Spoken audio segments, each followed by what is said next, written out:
করেছে, যত মানুষ গুম করেছে, যত মানুষ খুন করেছে, প্রত্যেকটা খুনের প্রত্যেকটা হিসাব তাদের কাছ থেকে বুঝে নেওয়া হবে। জোরে বলেন ঠিক কিনা? কারণ আব্দুল কাদের মোল্লা সন্তানের কাছে শুনলেন, স্ত্রীর কাছ থেকে বিদায় নিলেন, চিঠি লিখলেন, প্রাণের স্ত্রী, আমি ইসলামী আন্দোলন করার কারণে তোমাকে বেশি সময় দিতে পারিনি গো স্ত্রী, তোমার প্রতি আমার বড় হক ছিল, আমি যদি তোমার হক থেকে তোমাকে বঞ্চিত করি, কিয়ামতের দিন আদালতে আখিরাতে আমাকে আসামির মামলা করুন। কি বিদায়! সন্তানদেরকে আমি যেই পথে জীবন দিচ্ছি, আমার সন্তানদেরকে সেইভাবে রেডি করে দিও। কি ওসিয়াত করে যাচ্ছেন স্ত্রীদেরকে, স্ত্রীকে ওসিয়াত করছেন, আমার সন্তানদেরকে আমি যেই পথে জীবন দিচ্ছি সেই পথে রেডি করো। আল্লাহু আকবার। আব্দুল কাদের মোল্লার ফাঁসির সময় হয়ে গেল। শফিকুল ইসলাম মাসুদ ভাইকে সবাই চেনেন, বক্তৃতা জগতের একটা উজ্জ্বল নক্ষত্র, চেনেন আপনারা? শফিকুল ইসলাম মাসুদ ভাই সেই সময় জেলখানার ভিতরে। শফিকুল ইসলাম মাসুদ ভাই যখন কারারক্ষীরা তাকে ফাঁসির কাস্টের দিকে নিয়ে যায়, শফিকুল ইসলাম মাসুদ ভাই কষ্ট নিয়ে ডাক দিয়েছেন, আব্দুল কাদের ভাই, ও আব্দুল কাদের ভাই একটু দাঁড়ান, শেষবারের মতো আমি একটু কথা বলতে চাই।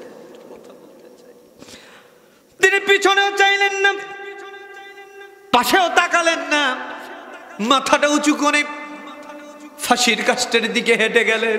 ধরেও নেওয়া লাগলো না, কালো কাপড়ও পরাতে দিলেন না। আল্লাহু আকবার। ফাঁসির গলার রশি যখন চলে আসে, কারারক্ষীকে ডেকে বলে, কারারক্ষী ভাই, আমার এই মেসেজটাকে শফিকের কাছে একটু পৌঁছে দিও।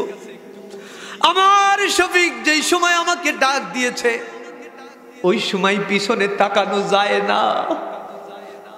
যারা আল্লাহর জন্য জীবন দেয় শহীদেরা কোনোদিন পিছু পা হয় না।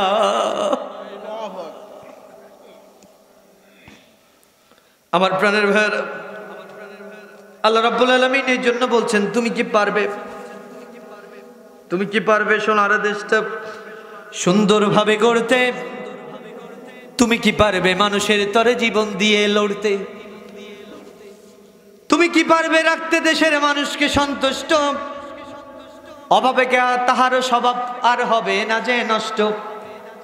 মাদকযুক্ত দেশটাকে আজ মাদক মুক্ত করতে পারবে কি তুমি অন্যায় দেখে রুখে একাই দাঁড়াতে? পারবে তো ইনশাআল্লাহ? আমার প্রাণের ভাইরা, 41 নম্বর আয়াতের দিকে চলে যাই। আল্লাহ রাব্বুল আলামিন বলছেন, ফাইম্মা নাযহাবান্না বিকা ফাইন্না মিনহুম মুতাখিমুন।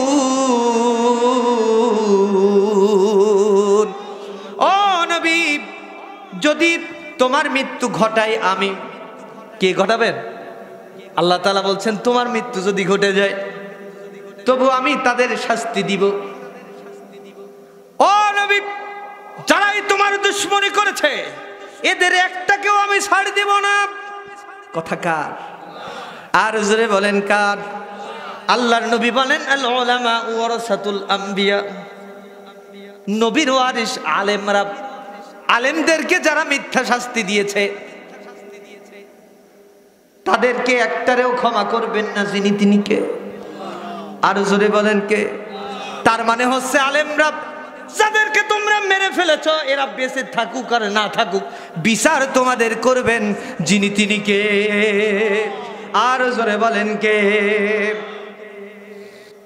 আবু লাহাব তার জীবনের শেষ কাহিনী বলছে, আগে তো অনেক কিছুই আছে।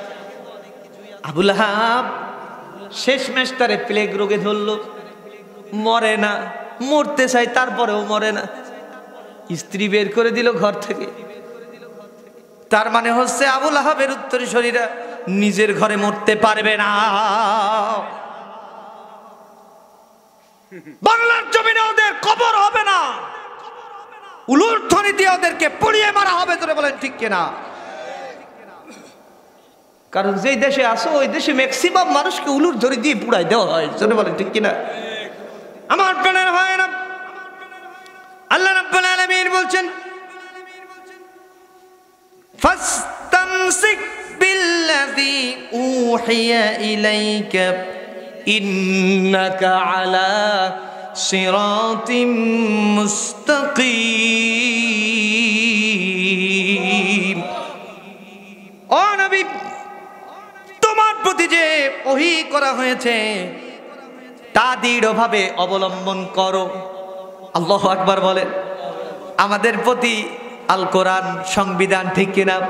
আমরা এই কোরআন নিয়ে দৃঢ় থাকবো, ইস্তিকামত থাকবো। আল্লাহ কোরআন বলছে ইন্নাল্লাযীনা ক্বালু রাব্বুনা আল্লাহ,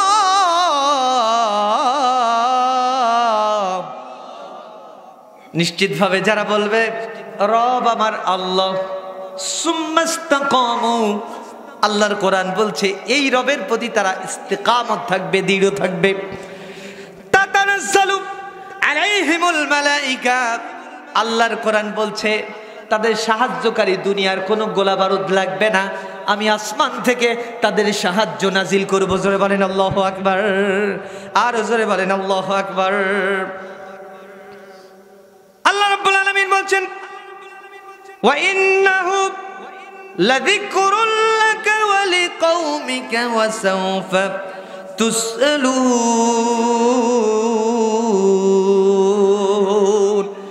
ও নবী, এই কোরআন তোমার এবং তোমার সম্প্রদায়ের জন্য আমি আল্লাহ তাআলা সম্মানের বস্তু বানিয়েছি। আল্লাহু আকবার।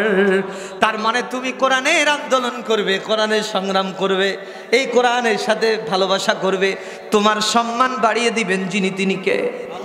আর জোরে বলেন কে?